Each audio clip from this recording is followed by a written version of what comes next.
And to India now, parts of the country are facing their worst drought in 40 years. The state of Maharashtra is a major sugar producer and is one of the worst affected by the lack of water. As Radhika Bajaj reports, prices are on the rise as India's sugar crops sour in the heat. Baban Chauhan used to be a sugarcane farmer in western Maharashtra.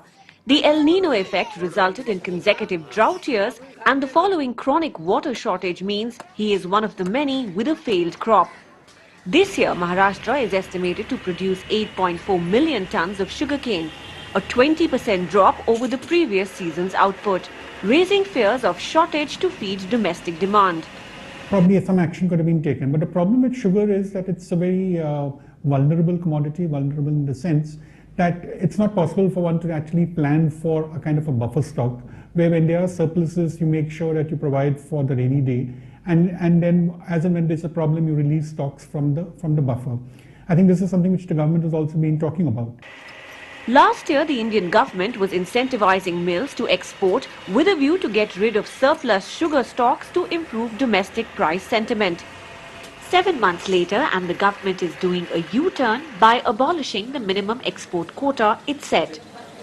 A stock limit on sugar has now also been introduced to prevent hoarding and keep prices in check.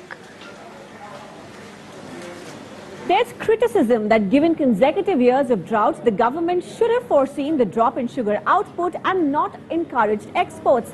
And even though the government has assured that there is no shortage, sugar prices have risen sharply. Wholesale sugar prices have already jumped 35% this year. Prices may further rise as the output is expected to fall even more next season, thanks to reduced planting in the current season.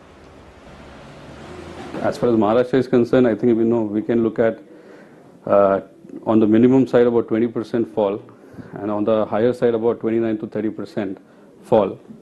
And in case of Karnataka, I think we can say about 20% on the maximum side.